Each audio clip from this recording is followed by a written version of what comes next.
तो एक तरफ जहां सभी की नजरें भारत को वीटो पावर मिलने पर टिकी हुई है और दुनिया भी देखना चाहती है कि भारत किस तरीके से अमेरिका के द्वारा संचालित नाटो जैसे ताकतवर देश के संगठन में शामिल होने वाला है। लेकिन पिछले कुछ दिनों में भारत और रूस ने चीन के साथ मिलकर जियोपॉलिटिक्स की पावर स्टेशन को इस तरीके से चेंज किया कि नाटो जैसे ताकतवर समूह में शामिल देश जिनके पास अकूत मिलिट्री पावर है, वह देश अब भारत, रूस और चीन के द्वारा चलाए जा रहे ब्रिक्स जैसे संगठन में शामिल होने का प्रस्ताव सामने रख रहे हैं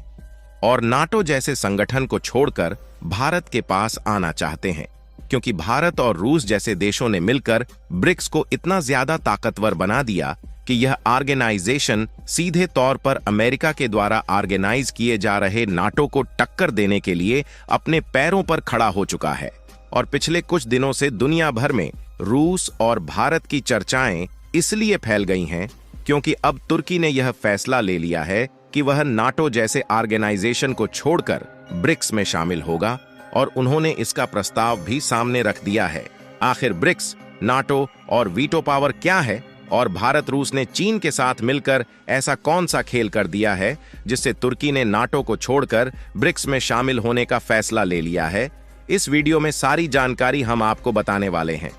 लेकिन आगे बढ़ने से पहले इस वीडियो को लाइक करके चैनल को सब्सक्राइब जरूर कर लीजिए, क्योंकि यह आपके लिए 1 सेकंड का काम है, लेकिन इससे हमारी काफी बड़ी मदद होती है। दरअसल भारत पिछले कई सालों से कोशिश कर रहा था कि भारत को वीटो पावर मिल जाए, क्योंकि अगर ऐसा होता है तो भारत किसी भी प्रस्ताव को अपने आप रोक सकता है, फिर चाहे कोई भी देश उस पर राजी हो या फिर ना हो। यानी कि देखा जाए तो वीटो एक प्रकार की एक्स्ट्रा ऑर्डिनरी पावर होती है, जिससे वीटो पावर वाले देश अन्य देशों के अपेक्षा कई फैसले बिना किसी की राय सलाह लिए ले सकते हैं। और इस समय केवल 5 देशों के पास ही वीटो पावर है, जिसमें अमेरिका, ब्रिटेन, फ्रांस, रूस और चीन शामिल है। और यह पांचों देश अमेरिका के द्वारा ऑर्गेनाइज किए जा रहे यूएनएससी यानी कि यूनाइटेड नेशन सिक्योरिटी काउंसिल के परमानेंट मेंबर है। इसलिए भारत को भी वीटो पावर मिलने के लिए यूनाइटेड नेशन का परमानेंट मेंबर बनना था। हालांकि इसमें रूस, सिंगापुर और कुछ अन्य कंट्रीज ने तो भारत का काफी ज्यादा सपोर्ट किया कि भारत को वीटो पावर किसी न किसी तरीके से मिल जाए, लेकिन अमेरिका खुद नहीं चाहता था कि भारत को वीटो पावर मिले। यहां तक इस रिपोर्ट में आप साफ साफ देख पाएंगे कि सिंगापुर के डिप्लोमेट्स ने खुद कोशिश किया कि भारत यूनाइटेड नेशन का परमानेंट मेंबर बन जाए ताकि भारत को वीटो पावर मिल जाए।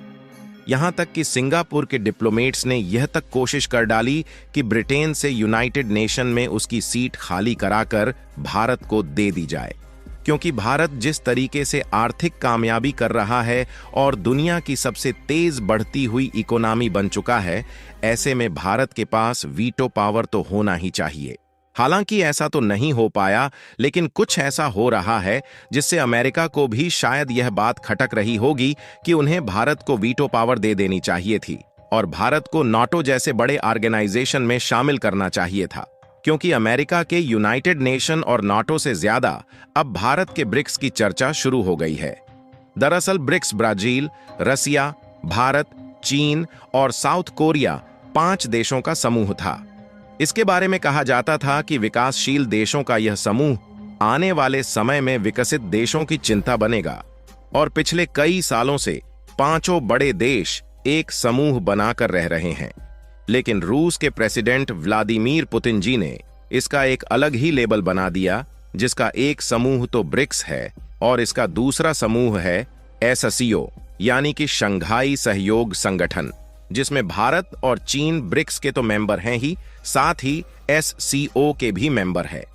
रूस यूक्रेन युद्ध में रूस लगभग पूरी तरह से अपाहिज हो चुका है, जिसके कारण रूस को आगे बढ़ने और साथ ही भारत और चीन को आगे ले जाने के लिए भारत रूस के लिए बैसाखी की तरह काम कर रहा है। इसलिए रूस ने भारत और चीन को मिलाने में कामयाबी हासिल की है ताकि भारत और चीन आपस में ना लड़े और सभी देश मिलकर आगे बढ़ सके। और पिछले कुछ दिनों में हमने देखा कि जैसे ही रूस, चीन और भारत के बीच मीटिंग हुई, वैसे ही दूसरी तरफ एस जयशंकर ने यह बात बताई कि चीन के साथ जो 75% भारत का डिसएंगेजमेंट है, वह सॉल्व हो चुका है और चीन की सेना जो लद्दाख की एक एक इंच जमीन हड़पने को तुली हुई थी वह भी पीछे हट चुकी है। और जैसे ही तीनों देशों के आपस में मिलने की खबर आई, उसके तुरंत बाद यह जानकारी दुनिया भर के देशों में फैलना शुरू हो चुकी है कि नाटो का एक मेंबर उसे छोड़कर भारत के ब्रिक्स में शामिल हो रहा है।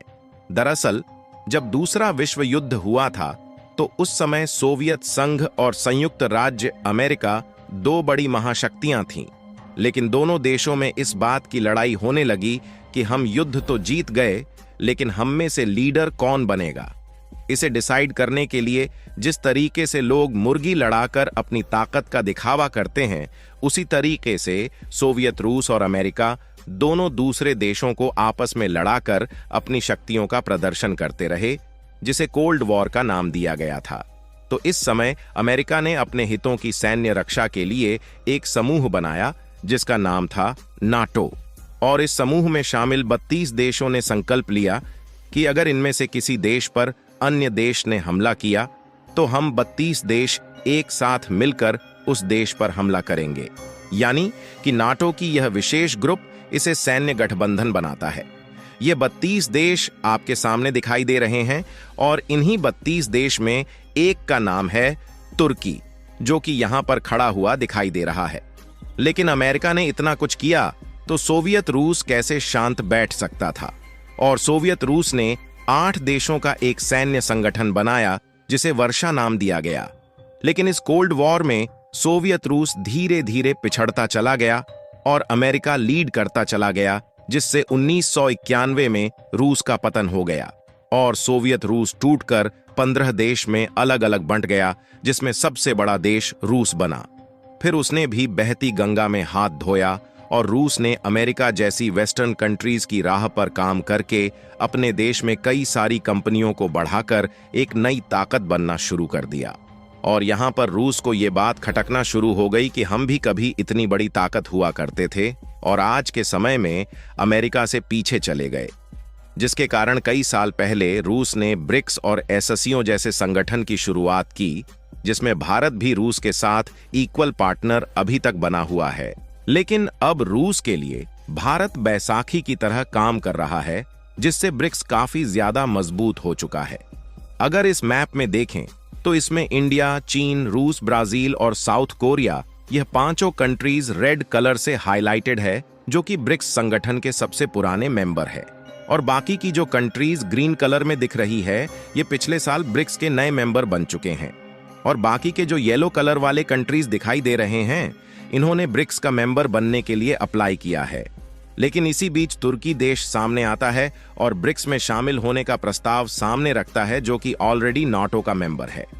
यानी कि इससे यह बात जाहिर है कि ब्रिक्स सीधे तौर पर नाटो जैसे बड़े संगठन की तरह मजबूत हो रहा है। और आने वाले समय में ब्रिक्स में शामिल भारत जैसे विकसित देश विकासशील देश पर भारी पड़ने जा रहे हैं। यानी कि चाहे भारत को वीटो पावर मिले या ना मिले, बिना वीटो के भी पावर सेंटर हमारे देश में और एशियन कंट्रीज की ओर धीरे धीरे शिफ्ट हो रहा है।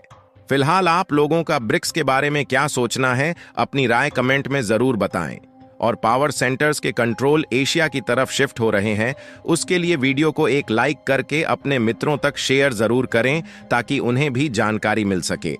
इसी तरह और भी नॉलेजेबल वीडियो देखने के लिए चैनल को सब्सक्राइब करके बेल आइकन को ऑल पर जरूर सेलेक्ट करें। जय श्री राम।